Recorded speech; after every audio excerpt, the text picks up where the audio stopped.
Gjobi!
Mirëmbrëma i nderuar kryetari i Partisë Demokratike, Zoti Sali Berisha.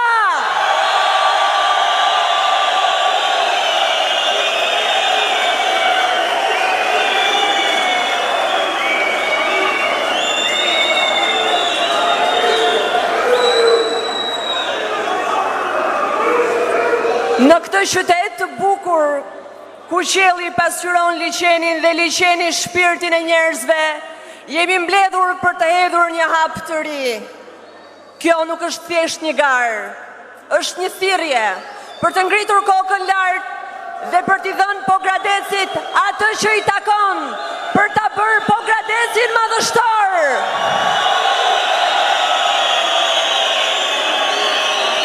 Para se të vijoj me folësit, para se të vjoj me folësit, dua t'ju ftoj që të mbajmë 1 minutë heshtje për Papa Francesku, një mik i Shqipërisë dhe shqiptarëve që u nda sot nga të gjallët për të bashkuar me atin e amshuar.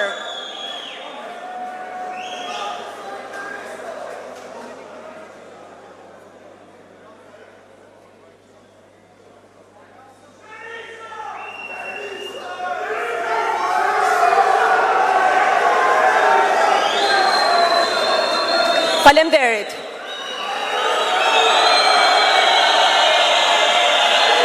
Tani pa humbur kohë dua t'i jap fjalën studentes Ornela Xhaferi.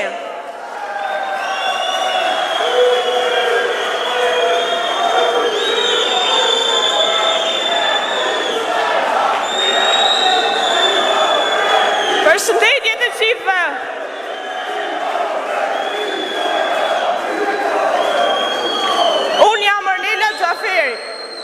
Studente në vitin e 2 dega Inxhinieri Telekomi pranë Universitetit Politeknik të Tiranës.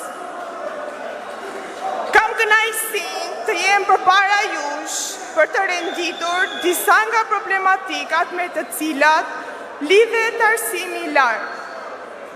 Përdej tarifave që vazhdimisht rriten me jetesën e shtrenjtë të kryeqytetit, më lejoni të shtoj një urgjencë për ndërtimin e një strategjie kombëtare për arsimin e lartë që duhet të jetë shumë funksionale, elastike, e menaxhueshme dhe komunikuese.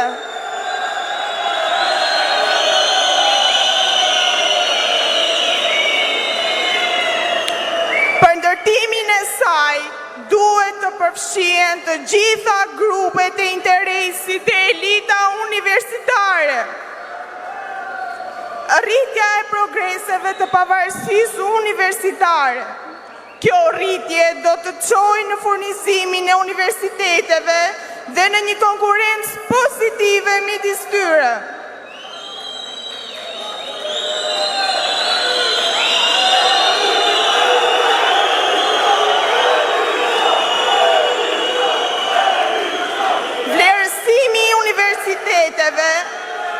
Dhe parafrimi praktik nga procesi akreditimi. Ky proces duhet të jetë elastik dhe funksional, jo vetëm një proces formal. Fuqësimi i kërkimit shkencor në universitete dhe rritja e pavarësisë ekonomike të këtij procesi. Kërkimi shkencor nuk duhet të ndikohet nga ai politik. Rritja e njohurive shkencore dhe përdorimi i tyre njohurive me pozitivitet për të përmirësuar jetën e komunitetit duhet të jetë qëllimi final i kërkuesve shkencor. Për këto dhe të tjera, ju ftoj të votoni ndryshimin, votoni numri 1 të Partisë Demokratike.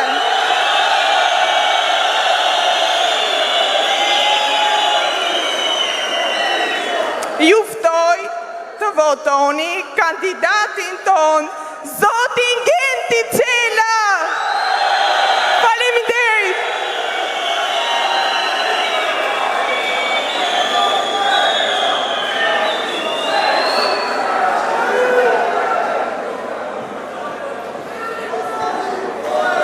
Tani dua t'i jap fjalën avokatit zotit Endri Çela.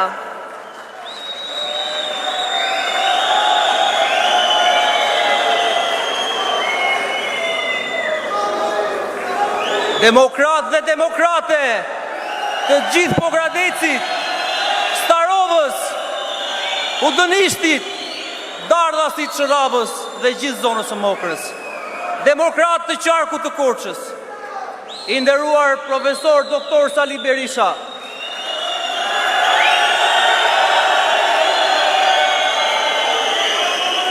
Të nderuar kandidat për deputet, motra dhe vëllezër. Këto 2 javë kam takuar shumë njerëz. A e dini cili është problemi kryesor që kanë?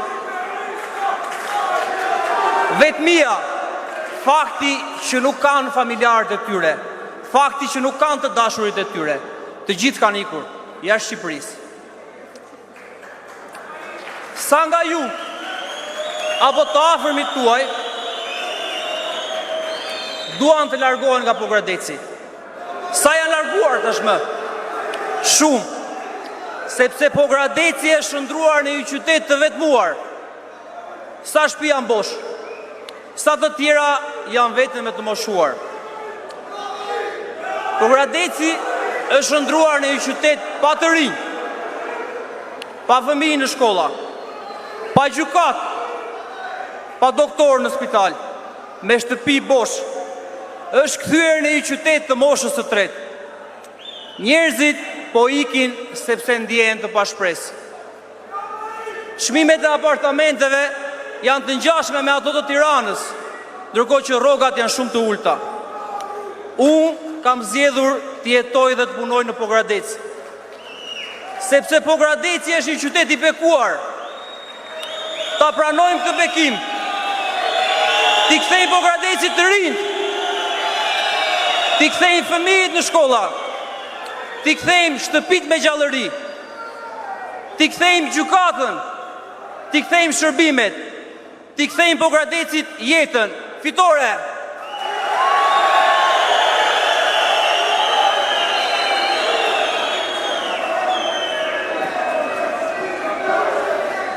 Tani kam kënaqësinë t'jap fjalën pedagogut të Kantos, zotit Gjon Jesko.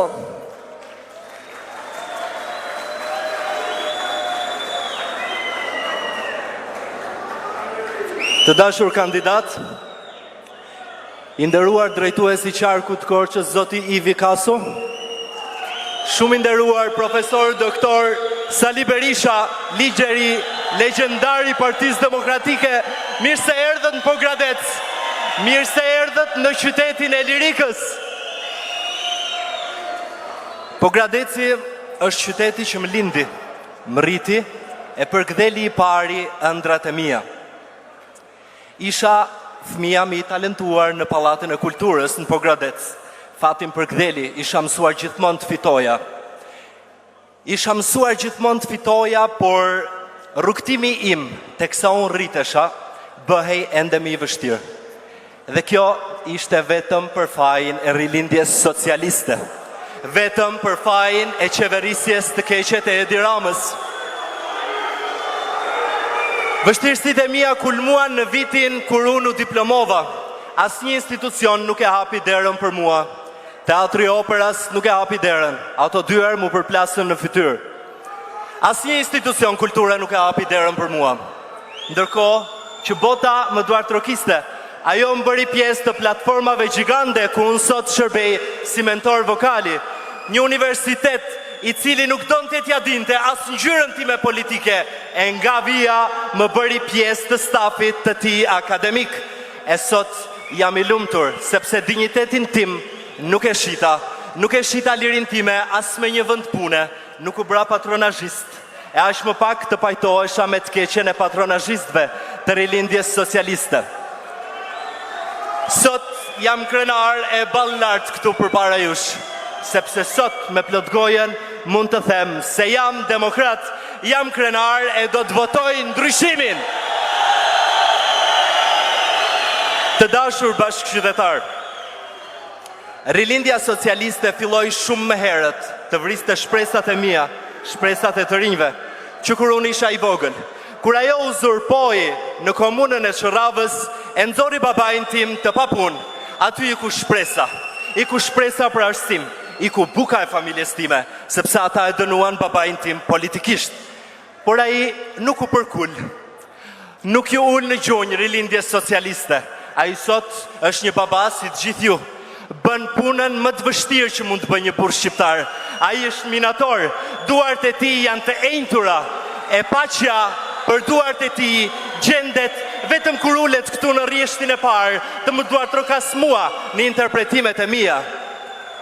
Jo vetëm kaq, rilindasit detyruan nënën time përpara 6 vitesh në zgjedhjet moniste vendore për të votuar kandidatin socialist.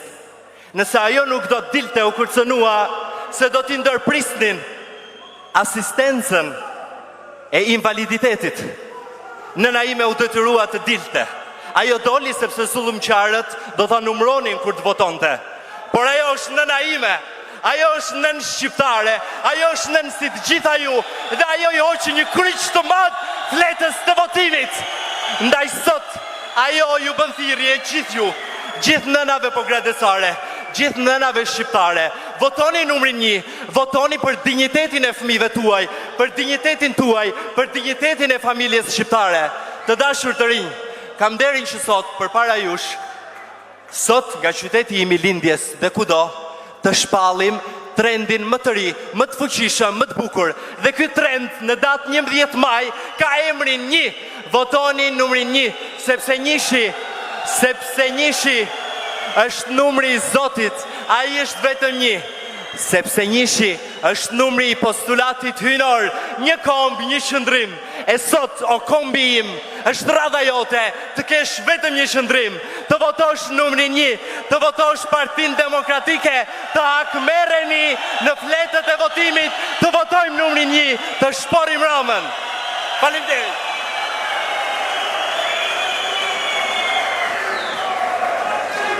Shumë faleminderit për fjalët emocionuese, John. Tani dua t'i jap fjalën kryetarit të degës Partisë Demokratike në Pogradec, zotit Oligert Mushllari.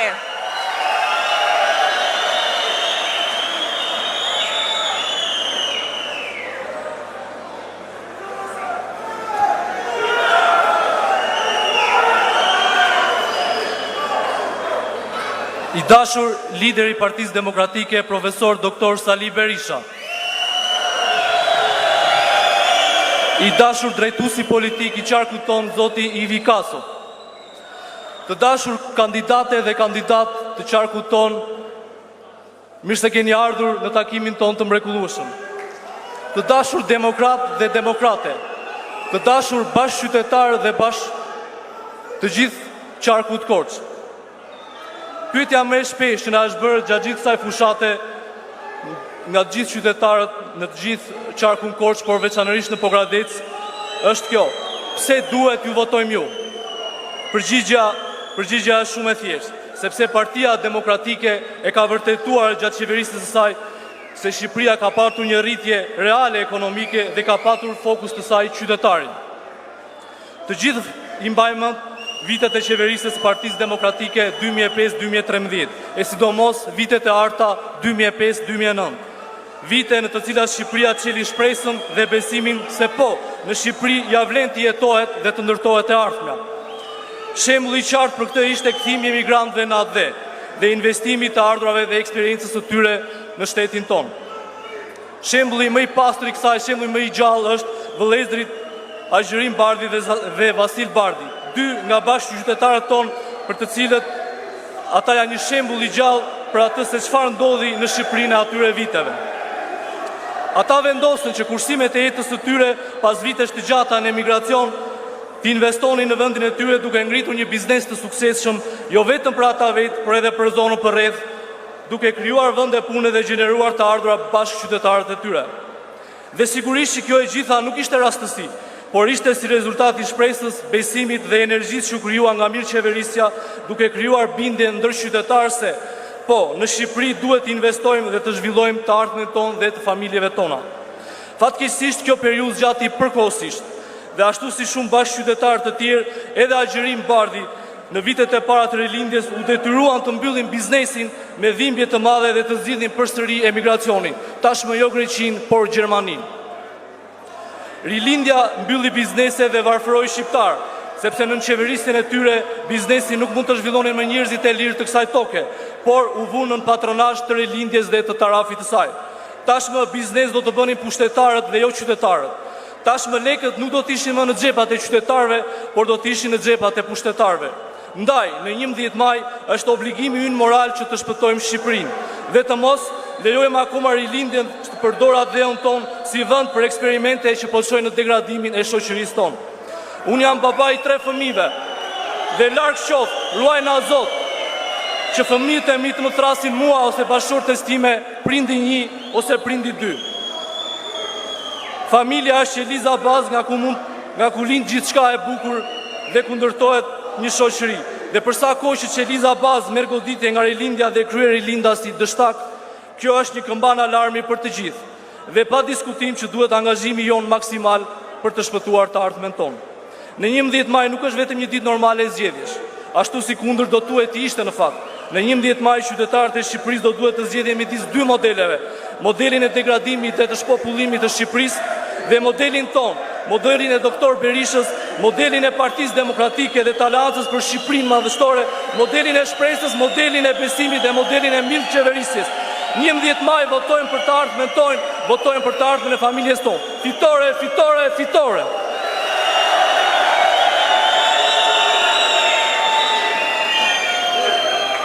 Tani dua t'i jap fjalën drejtuesit politik të qarkut Korç, zotit Ivi Kaso.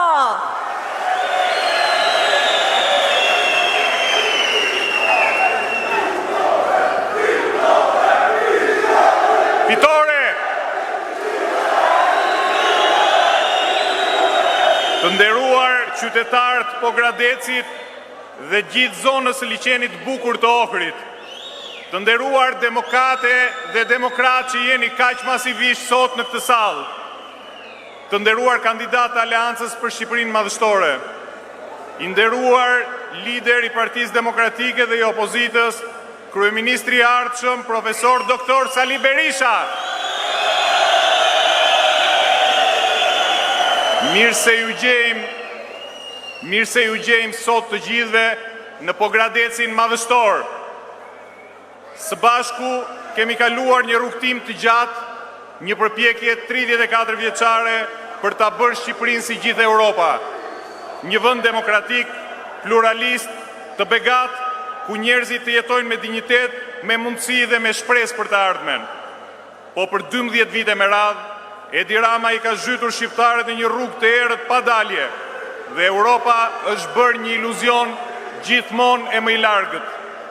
Korrupsioni, krimi, trafiku i drogës, pastrimi parave, ikja masive njerëzve janë bërë për fat keq fytyra e këtij regjimi. Të rinjtë e Pogradecit po largohen, familjarët ndihen të pasigurt për të ardhmen. Po ikin profesionistët, sipërmarrësit, mjekët dhe infermierët. Shkollat po mbyllen për ditë sepse nxënësit ikin bashkë me ta dhe mësuesit. Po ikin sepse këtu nuk shohin më shpresë. Pogradeci nuk është thjesht një qytet. Është simbol i kulturës shqiptare, i artit, i natyrës mrekullueshme dhe i shpirtit të pastër të njerëzve të tij. Pogradeci dhe Lini janë vendbanimi më i lashtë në Europë. Por për fat keq, edhe këtu, kjo qeveri ka treguar fytyrën e saj të vërtetë. Premtime boshe dhe projekte që shkatrojnë dhe që nuk ndërtojnë. Edi Rama dhe qeveria e tij kanë ndërmarrë një sulm të organizuar ndaj liçenit Pogradecit. Një pasuri natyrore me vlera ndërkombëtare, pjesë e UNESCO-s. Me justifikim në rindërtimit dhe të zhvillimit urban, ka nisur ndërtimet palishme dhe të rrezikshme në vijën liçenore, duke shkelur të gjitha ligjet për mbrojtjen e zonave të mbrojtura dhe konventa ndërkombëtare që Shqipëria i ka firmosur. Po shkatrohen hapësirat e gjelbra, po zhduket identiteti natyror dhe kulturor i bregut dhe mbi të gjitha po humbet lidhja e qytetarëve me liçenin. Janë dhënë leje ndërtimi për godina shumë katëshe pranë liçenit, monstra prej betoni, të cilat jo vetëm dëmtojnë peizazhin, por rrezikojnë ndjeshëm ekosistemin e liçenit. Qytetarët e Pogradecit e kanë ngritur zërin. Shoqëria civile ka protestuar, ekspertët e mjedisit kanë paralajmëruar për pasojat. Por Rama dhe klientelet e tij nuk dëgjojnë, sepse ata nuk e duan Pogradecin. Ata duan vetëm tokën e tij për ndërtime, për përfitime, për tendera. Ky nuk është zhvillim, miq të dashur, ky është shkatrim. Një model që zhduk atë që është më e shenjtë për Pogradecin, liçenin, gjelbrimin, natyrën, turizmin dhe jetën. Qeveria e ardhshme e Partisë Demokratike do ta ndalojë këtë katastrofë urbane. Ne do ta anulojmë çdo projekt që cënon liçenin dhe statusin e tij si zonë e mbrojtur. Ne do të hartojmë një plan zhvillimit qëndrueshëm me qytetarët në qendër, me ju të gjithë, me ekspertët pranë dhe me një vizion që i shërben brezave të ardhshëm.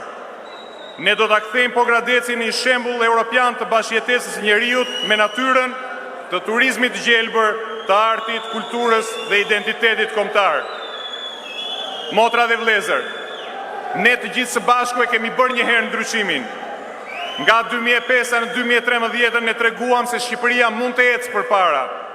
Ne shtruam mijëra kilometra rrugë, ndërtuam shkolla dhe tunele, çuam Shqipërinë në NATO, mundsuam lëvizjen pa viza në Bashkimin Evropian, rritëm pagat dhe pensionet dhe ndaluam krimin. Tani jemi gati ta bëjmë këtë sërish. Një Shqipëri të shpresës, të mundësive dhe dinjitetit. Një Shqipëri madhështore.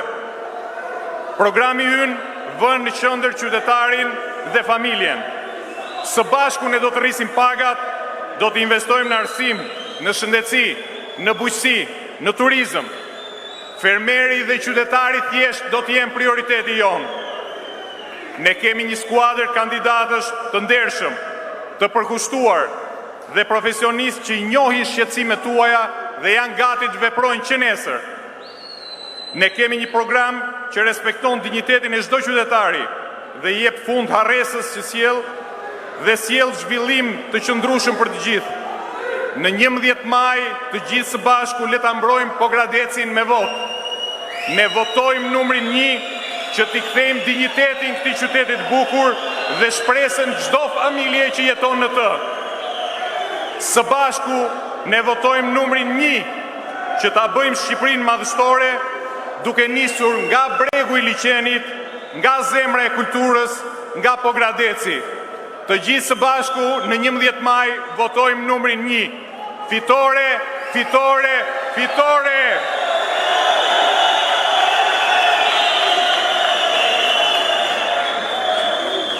Tani për këtë fitore që zoti Kaso përmendi, është momenti që ne të prezantojmë emrin e listës fituese të qarkut Korç. Duke filluar me Ivi Kaso, Ledina Alolli, Bledion Albati, Enton Cacani, Gentian Çala, Genti Xhela, Cristiano Kocibelli, Fidel Kreka, Andrea Mano, Jorida Mazeliu, Brunilda Prifti, Edmund Spaho, Del Suida Vila. Tani zonja dhe zotrinj, kam derin t'i jap fjalën liderit koalicionit të Aleancës për Shqipërinë Madhështore, zoti Sali Berisha.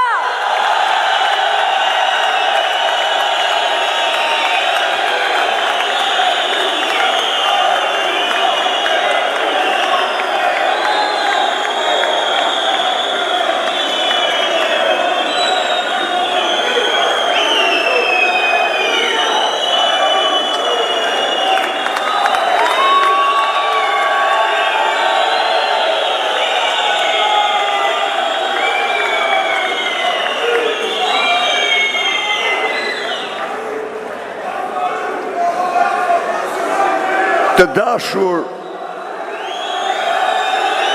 Pogradecare dhe Pogradecar,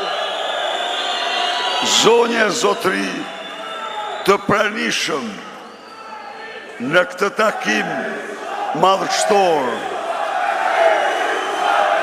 përshëndetjet e mia më të përzemërta.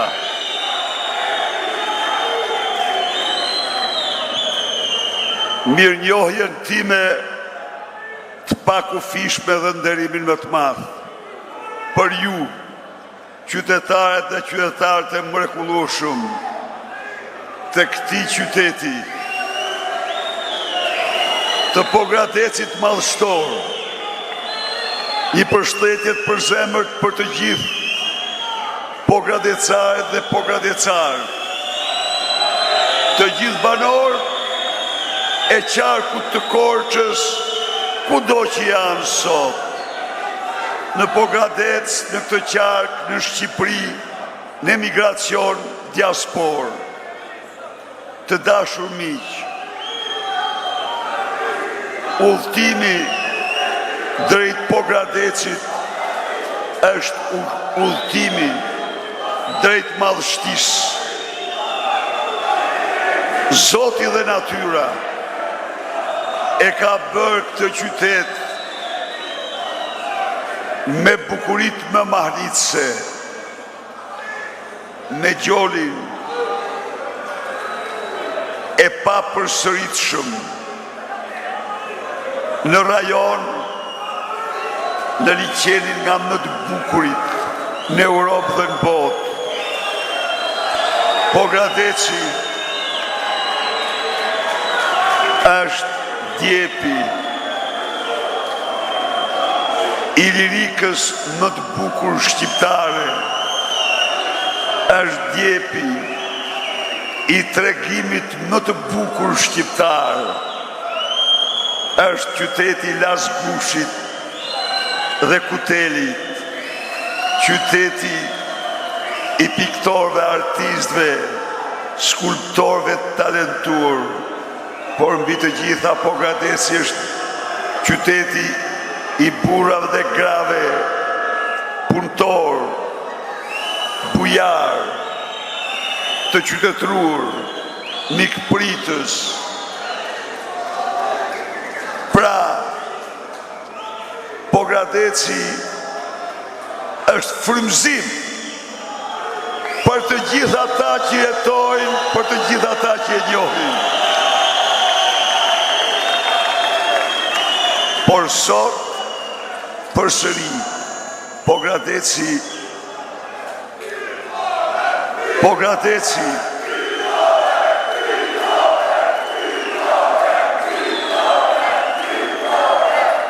Pogradeci është qyteti dhe rrethi nga i cili largohen fëmijët, bijtë dhe bijat e saj.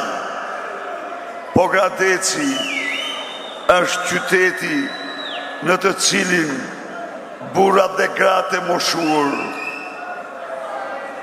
me zi mbyllin muajin dhe jo rrallë numërojnë kafshatën, nuk arrin të marrin ilaçet, presin ndihmën e familjarëve të vet. Pogradeci është qyteti dhe rrethi në të cilin shërbimet, arsimi, shëndetësia janë në degradim të plot.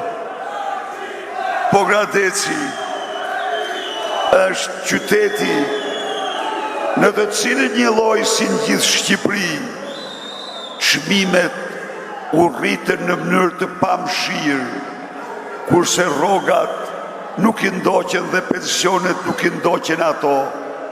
Pra miq, nuk mund tjetë Pogradeci madhështor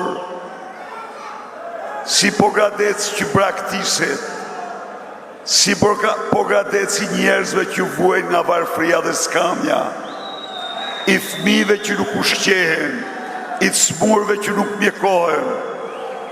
Ndaj dhe unë jam sot para jush për të paraqitur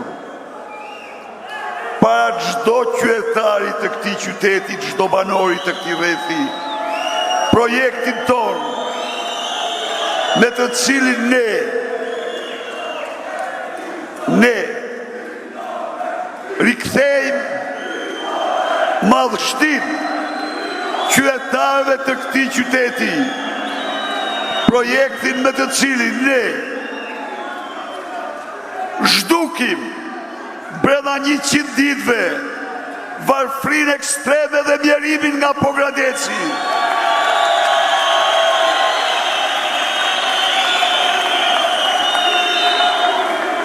Vendosim minimum jetik 200 euro për çdo pensionist me pension të plot apo të pjesëshëm që merr ndër 200 euro. Dhe këta janë mbi 560.000 burra dhe gra. Vendosim minimum jetik për të gjithë shqiptarët në ndihmë ekonomike, për të gjithë ata që s'kan marrë kur jetë e tyre pension, për të gjithë shqiptarët e pa punë, për të gjithë studentët me bursë, të gjithë fëmijët e familjeve me një prind. Pra, në radhë parë, ne me zemër në dorë ju kthejmë parat shqiptarve. Vendosim rrogën minimale 500 euro. Vendosim kartën e konsumatorit me cilin çdo rrogult, çdo pensionist, çdo qytetar me minimum jetik do të marrë ushqimet dhe gjërat bazë me çmim 20% më lirë se qytetarët e tjerë. Vendosim listën e rimbursimit 100% të banave identike, 1:1 me listën që ka sot Republika Italiane.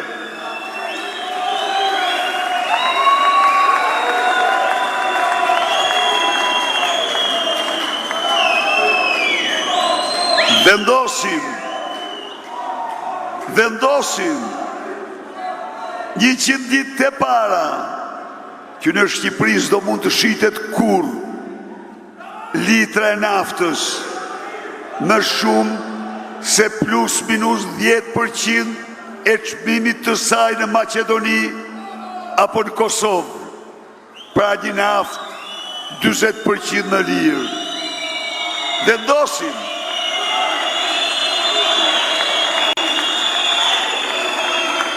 Vendosim mbrojtjen e plot të prodhimeve bujqësore në sezon. I garantoj fermerët e Pogradecit se prodhimet e tyre do mbrohen plotësisht dhe se ata do të subvencionohen, do të marrin për çdo fidan të bjellë, për çdo kokë bakti të mbashtruar, për çdo njësi prodhimi, 5 fishin e asaj që marrin sot si subvencion, do marrin aq sa marrin fermerët në Maqedoni, aq sa marrin fermerët në Malzi dhe në Serbi.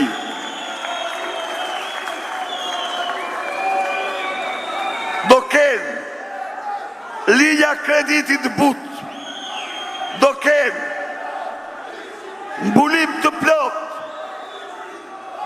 të dëmeve nga fatkeqësitë natyrore, qoftë nga mbi prodhimi, kullimi, vaditja, mirëmbajtjet dhe ruajtja e tokës do të marrin investime të mëdha. Pra, do të dyfishohen prodhimi për bujqësinë, do të dyfishohet buxheti për bujqësinë, do të dyfishohet buxheti për shtetësinë, do të dyfishohet buxheti për arsimin.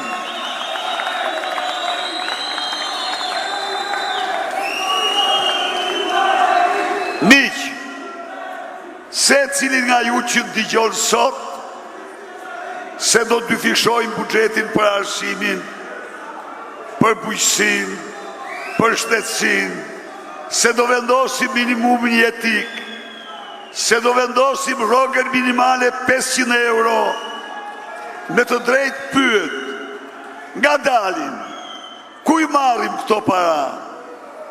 Të dashur miq, këto para që të gjitha janë taksat tuaja, janë tuaja dhe taksat tuaja. Nuk bëjmë asgjë tjetër, vetëm ja u kthejmë ato ju.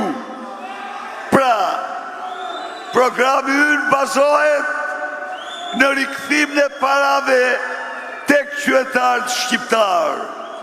Ju lutem, vetëm një moment. Janarin që kaloi Edi Rama erdhi në parlament duke rrahur gjoksin me një buxhet 8 miliard euro. Qindark për qindark, ai është i përbërë nga taksat tuaja. Taksat e bizneseve, taksat që se cili për ju shpaguën në gjdo kafshat, ushqim, gjdo ilaç dhe gjdo gjë që blenë. Qfar bëri? Qfar bëri? 16 milion euro la ndau për 760.000 shqiptarë në pension. A ka qëndrim më të cinik se ky? A ka qëndrim më të pa shpirt se ky?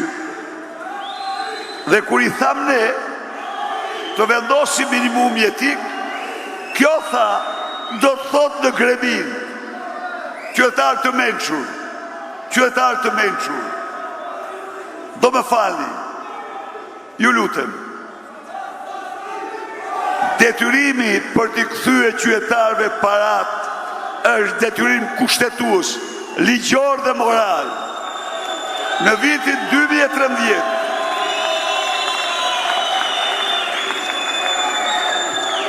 në vitin 2013, pensionistin Maltëzi mirte 138.000 lek pension mesatar. Në Shqipëri mirte 143.000 lek. Sot pensionisti Maltëzi merr 450.000 lek pensionin mesatar. Shqiptari merr 172.000 lek. Pse ndodhi kjo, si ndodhi? Qeveria Maltëzi ju kthej parat e taksave qytetarëve. Qeveria e Shqipërisë vodhi parat që duhet të kthejnë të qytetarëve.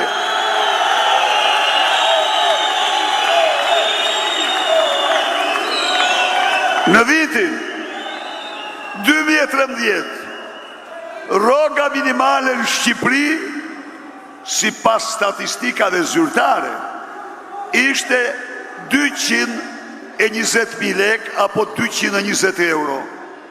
Rroga minimale në Rumani ishte 830 lej apo 164 euro. Sot, rroga minimale në Rumani është 3.300 lej. është 2.2 herë me madhe se në Shqipëri. Po pse?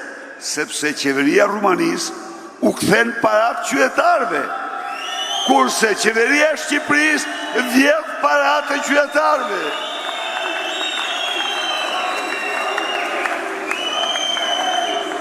Miq, unë e kam ftuar Edi Ramen të vi këtu, edhe prapë e ftoj të dalim ballë për ballë. A y le të marrë sufler, unë dhe të tek. A y le të rjeshtoj sufler të mrapa, unë vetën. Të dalim të themi shqiptarve, je po gradesarve, po si ndodhi që Malazezi e trefishoj pensionin, kurse shqiptari mbeti nga 123.000 shkoj 172.000.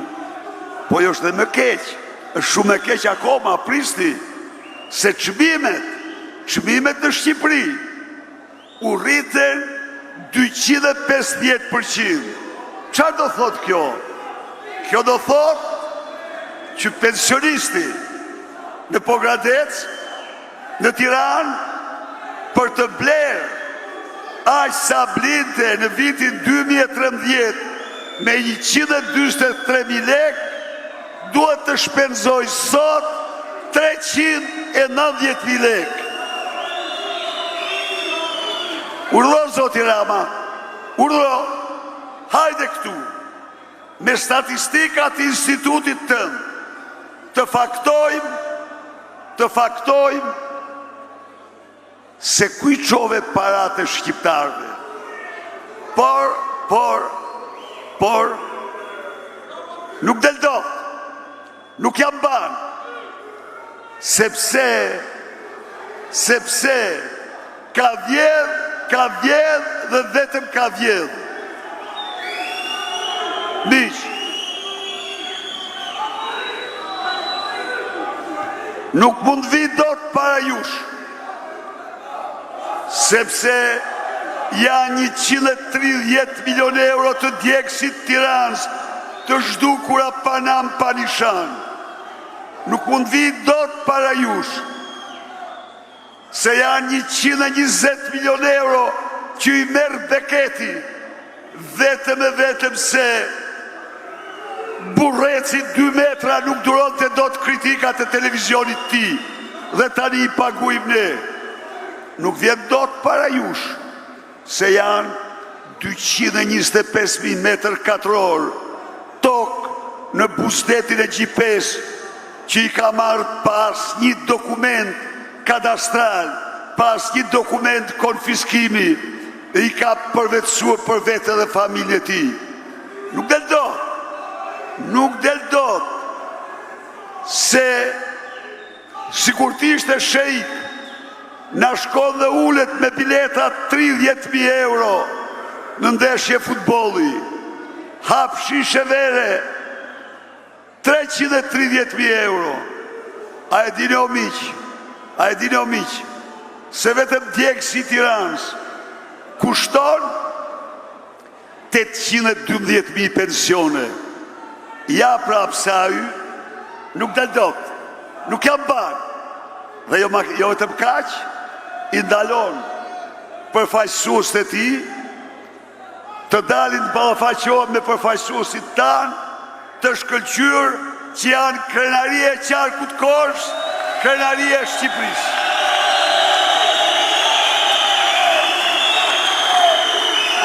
Me i vikasën dojtim. Miqtë e mi, ju e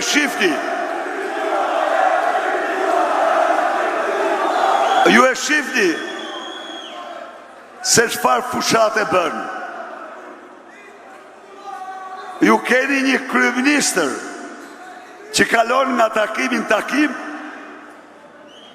dhe të gjithë fjalët e tij janë 5 fjalë: bufi, kneta, zhapiu, hardhuci, autiku,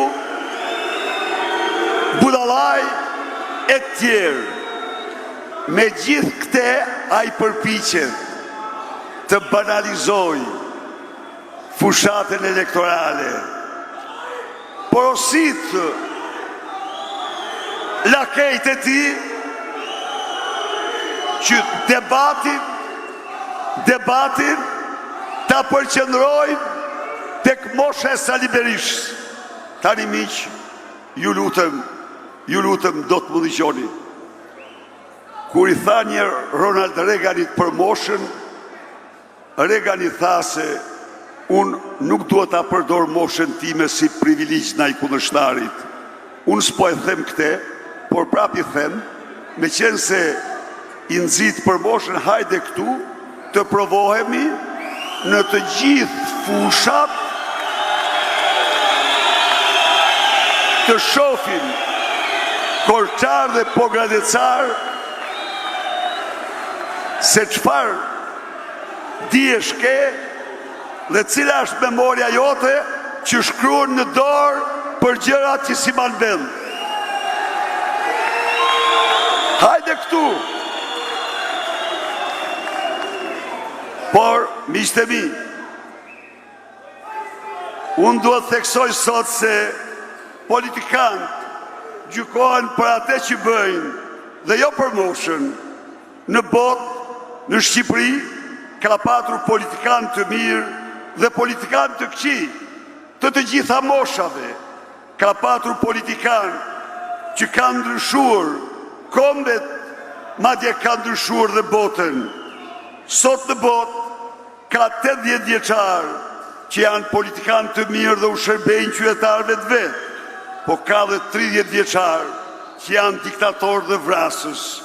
Nuk është ndonjë ligjësi, por e vërteta është se Shqipërisë dëmet më të mëdha i kanë ardhur nga politikanët e ri në mosh.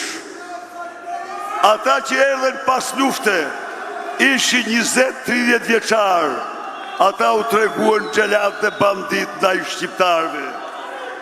Por edhe Edi Rama, erdhi në politik në të 30-tat e tij. Mirë po, u lidh me njëherë, me krimin, me trafikantët, nga të cilët nuk u nda kur. Dhe aq sa ka të gjatë trupin, aq ka dhe dorën për të vjedhur.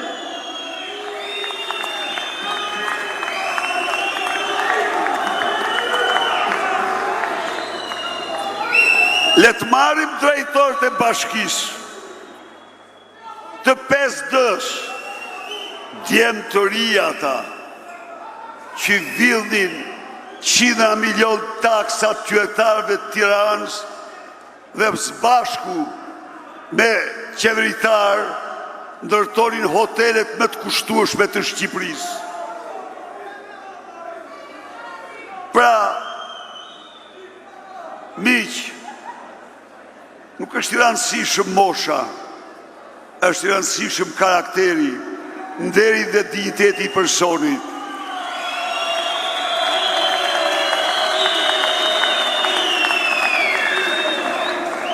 Nuk ka më të rrezikshëm sa ata të ri që janë të çmendur mbas paras, mbas pasurimit të paligjshëm, mbas përvetësimit të pasurive tuaja. Nuk ngopen kur. Ndaj dhe zgjedhjet janë për të nda me ta. Por nga ana tjetër, theksoj këtu se politika nuk është si teknologjia. Teknologjia ndron, ndaj dhe ndrojnë dhe telefonat. Politika është e vjetër, është mira vjeçare, është arti i ndikimit mbi njerëzit dhe i përmirësimit jetës tyre. Njeriu është njeri. Ata që tentuan të krijojnë njeriu e ri, ata përfunduan në kalendat e historisë. Por në gjitha kohrat, njeriu i qytetëruar, që kur ka dal nga primitivizmi, ka mbetur njeri i virtuteve, njeri i integritetit dhe identitetit njerëzor. Ndaj dhe sot, i them Edi Ramës, e vërteta është se çdo minutë që kalon jetë tepër në pushtet, 11 maj po vjen dhe do marrish përgjigjen që meriton.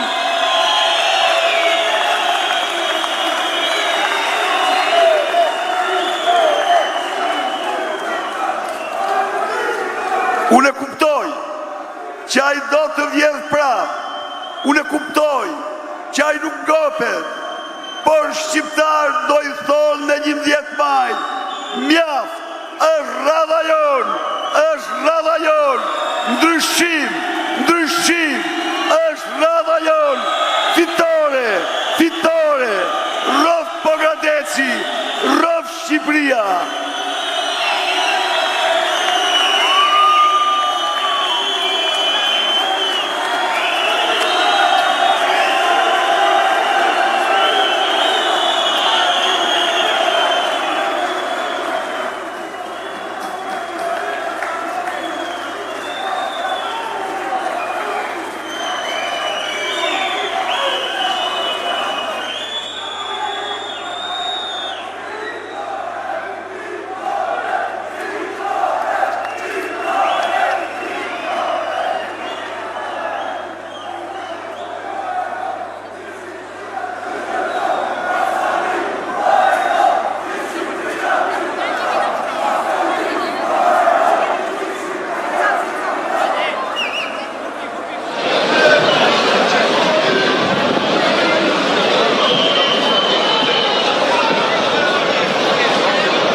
Vai,